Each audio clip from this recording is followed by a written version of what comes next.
U.S. President Donald Trump will reportedly meet CEOs of top U.S. oil companies tomorrow at the White House. They're expected to discuss boosting Venezuelan oil productions after U.S. forces ousted its leader, Nicolas Maduro, last Saturday.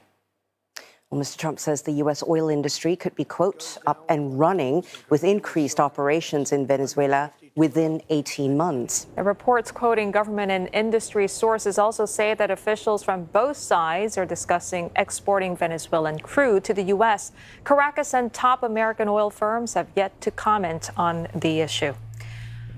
For more insight, we are joined by Renata Segura. She's a program director of Latin America and Caribbean at the International Crisis Group. Thank you so much for joining us, Renata. I want to start with oil operations. Mr. Trump sounds confident of rebuilding Venezuela's oil industry. He's even put a timeline on it. What would actually need to happen first, and how credible is a timeline of 18 months? Yeah, that seems like a rather optimistic take. We know that the industry of oil in Venezuela has been really detrimental conditions for the last years, and the expectation is that it will take at least 3 years for the oil production to come back. Not to speak also of the necessity to have a stable government, somebody who is running the country in a constitutional way, which is something that at the moment we don't have. So that seems very, very optimistic. And Renata, that somebody could possibly be Maria Machado and some others who had previously been considered viable alternatives to Mr. Maduro. Why do you think Washington chose not to back a Venezuelan-led opposition figure? And what does that say about the credibility of domestic political actors? Yes, it's been very interesting to see the way in which the President Trump has completely almost put off the table the idea of Maria Corina Machado or other leaders in the opposition to get power immediately. And in fact, the idea of elections has also been pushed back. I think that the Trump administration has been realistic in understanding that you cannot just install a president on top of a regime that has been consolidated for many decades. The truth is that the judiciary, the legislative, most of the government is run by Chavistas, meaning the people from the party of President Maduro, and that it would be impossible for somebody like Machado to just come and run. But I think he also has perceived that Maria Corina is a little bit weak in the sense that he sees somebody who came to him to ask for help and doesn't really feel that she has the power inside the government and the knowledge of how the state works to really run the government. So he has gone on the pragmatic option of going with Delcy Rodriguez, the vice president, really leaving a lot of Venezuelans very disappointed by this choice. So there are concerns, Renata, that the U.S. repeating a familiar pattern here in achieving a tactical or operational success, but without a viable political endgame. So he's already suggested extending the U.S. stay in Venezuela. So how does Washington prevent this from becoming an open-ended situation similar to Iraq or Afghanistan?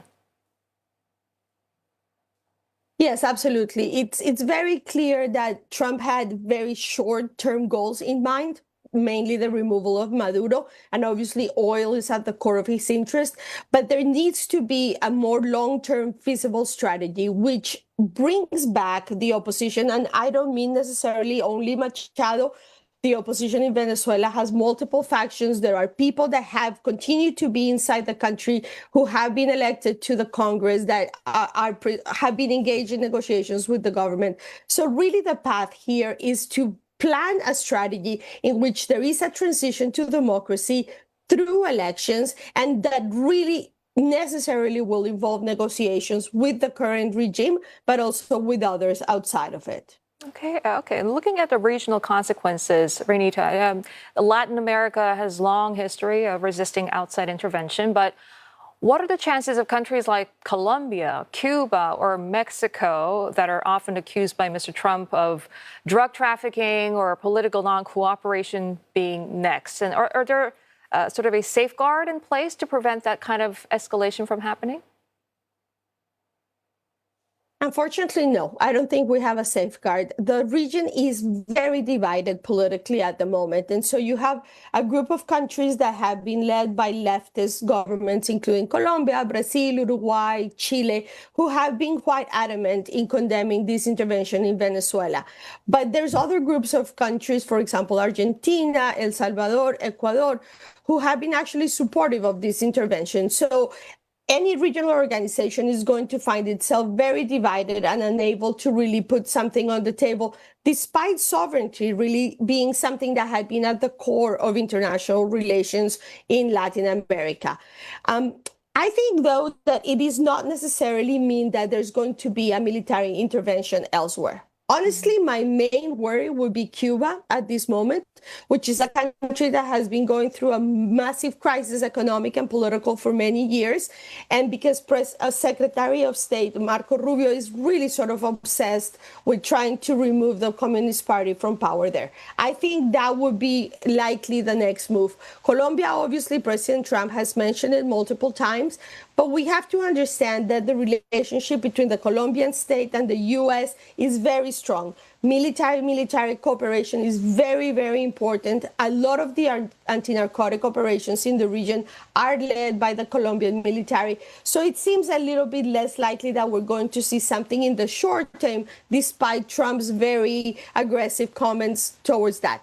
Also, Colombia is having elections in May, so there will be a new president in power by August. It seems unlikely that the U.S. would jump into such a costly endeavor militarily if there's going to be a new government around the corner. Interesting snapshot of the region there, Renata. Thank you. Also in Latin America, does the U.S. pressure on Venezuela signal to you a return to hard power, territorial politics? And is that why Trump's comments on Greenland are being taken seriously in the region? Absolutely. I mean, when the Trump administration published its national security strategy a few weeks ago, he said it very much in black and white. The interest of the American people is what's going to guide our intervention in the hemisphere. And you might have seen a tweet that the State Department put out yesterday in which it said, our hemisphere. It is very clear that the United States is seeing Latin America as its backyard. It has decided that it's going to use force as it seems necessary for them, and that is disregarding really decades of building very strong cooperation strategies between Washington and the other governments in the region. So I think there is a very worrisome signaling that what happened in Venezuela might happen elsewhere, and if maybe not going as far as going and removing a president, that they will be intervening very strongly so that these governments in the region behave accordingly to what they want. And what do they want? They want more cooperation on drugs. They want China and Russia presence minimized. They want the U.S. to be the main partner in political and economic decisions. And that will clash sometimes with the interests of the Latin American presidents. And I think we're going into 3 years of very, very contentious relations in the continent. Okay. Renata, as we know, China has poured billions into Venezuela. So does Mr. Maduro's capture then mark a turning point for Beijing's influence in Latin America, you feel? Or will China now double down on the region to protect its interests? China has been a fairly smart actor, particularly after the U.S. during the first Trump administration sort of removed itself from Latin America. And it has come to the governments and has said, do you need money for infrastructure? Do you need to build a port? Do you need to build a bridge? We're going to help you with loans for that. So for many countries, it is going to be very difficult to just quickly undo those relationships with China.